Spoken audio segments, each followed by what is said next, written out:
지난 21일 바이든 행정부가 공식 출범하면서 향후 투자 전략에 대한 관심이 커지고 있는 상황인데요. 여의도 증권가에서 추천하는 투자 상품은 어떤 것들이 있는지 증권부 정희영 기자와 이야기 나눠보겠습니다. 정 기자 어서 오세요. 네, 이제 바이든 시대가 공식적으로 좀 출범을 했습니다. 주목해볼 만한 투자 상품 어떤 것들이 있을까요? 네, 일단 바이든 행정부가 정책 기조의 큰 틀 중에 하나로 이제 친환경을 꼽으면서 관련 투자처에 대한 주목도가 높아지고 있는데요.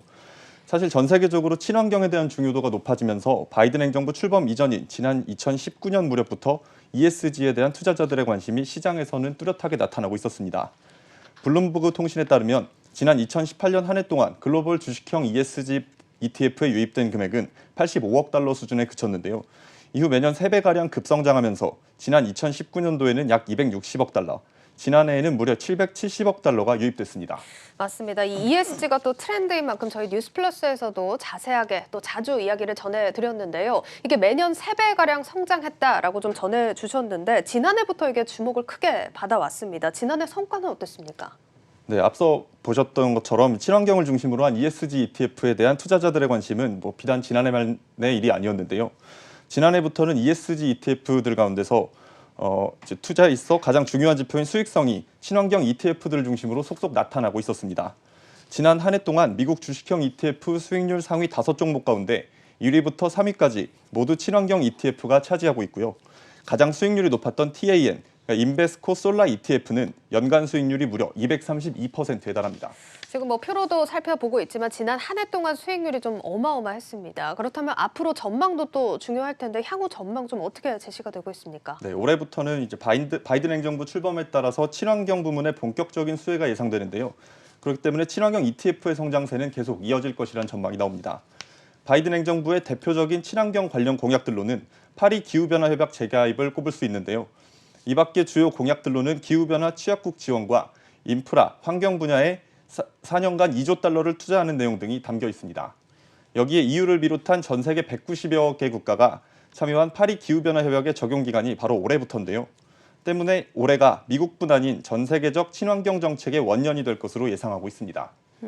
일단 친환경이 또 전 세계 공통 정책이 된 만큼 지금 관심이 큰 상황인데 앞서서 TAN이나 QCLN 이런 종목들 좀 짧게 이야기를 해주셨습니다.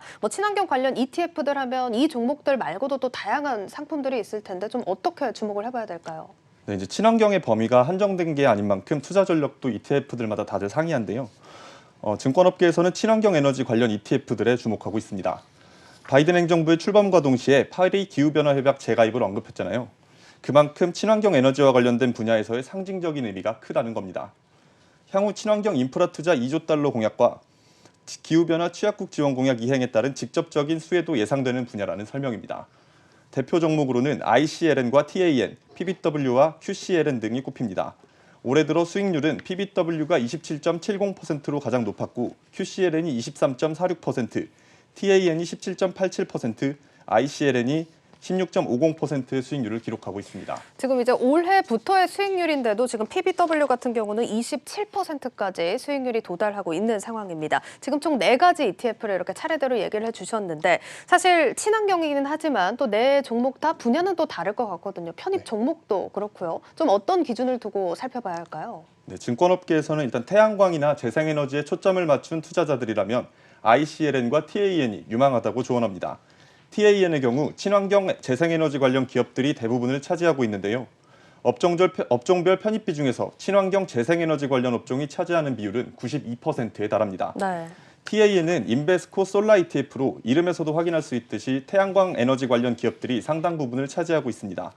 지난 22일 기준 편입 종목을 살펴보면 에너지 기업인 인페이즈가 21%로 가장 높았고 태양광 관련 기업인 썬런, 솔라 엣지 테크놀로지 등이 뒤를 잇고 있습니다.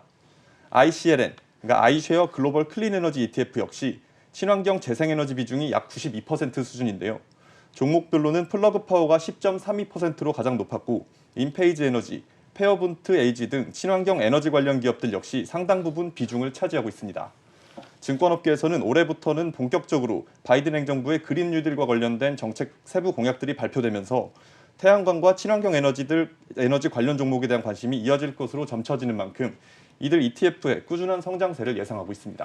네, 뭐 태양광이나 재생 에너지 관련해서는 TAN 그리고 ICLN 이렇게 소개를 해주셨습니다. 그렇지만 뭐 TAN 같은 경우도 보면은 친환경 에너지 기업 비중이 뭐 90%를 넘다 보니까 이게 사실 친환경 위주로 또 구성이 돼 있습니다. 좀 쏠림 현상도 우려가 되는데 다른 두 종목은 어떻습니까? 네, 앞서 보신 것처럼 ICLN과 TAN처럼 친환경 관련 종목들에 대해서 쏠림이 우려된다면 QCLN이나 PBW도 주목할 만한 상품으로 꼽힙니다. 재생에너지 종목뿐 아니라 전기차 관련 업종들도 포함되어 있어서 이제 다른 성장 모멘텀까지 기대할 수 있기 때문인데요. 네. 우선 QCLN, 퍼스트 트러스트 나스닥 클린엣지 그린 ETF는 친환경 재생에너지 비중이 44%로 앞서 보신 ICLN이나 TAN과 비교했을 때는 다소 낮은 수준인데요. 대신 자동차와 트럭 제조 관련 기업 비중이 20.42%로 뒤를 잇고 있습니다. 편입 종목들을 살펴보시면 앞서 보신 두 ETF와 달리 전기차 업종들도 자리하고 있습니다. 테슬라가 8.7%로 보유 비중에서 가장 높았고 중국의 전기차 업체 니오의 비중도 6.74%를 차지하고 있습니다. 때문에 QCLN의 경우 전기차와 2차 전지 산업의 성장 모멘텀도 기대할 수 있다는 것이 증권업계의 설명입니다. 여기에 PBW, 인베스코 와일더힐 클린에너지 ETF 역시 재생에너지 관련 기업 비중은 47%대로 상대적으로 낮은 반면 자동차 트럭 제조 관련 기업 비중이 11%대로 뒤를 잇고 있는데요. 특히 PBW의 경우 비중 상위 10종목이 전체 ETF에서 차지하는 비율이 26%대인데 반면 앞서 보신 다른 친환경 ETF들이 상위 10종목 편입 비중은 50에서 60%대 수준입니다. 그만큼 PBW는 편입 종목들의 보유 비중이 고르게 분포되어 있다는 의미인데요. 결국 특정 종목으로의 쏠림이 부담스럽고 분산 투자 효과를 기대하는 투자자들에게는 PBW가 더 좋은 대안이 될 수 있을 것이라는 것이 증권업계가 전망하는 내용입니다. 네, 오늘 여기까지 들어보도록 하겠습니다. 증권부 정희영 기자와 함께했습니다.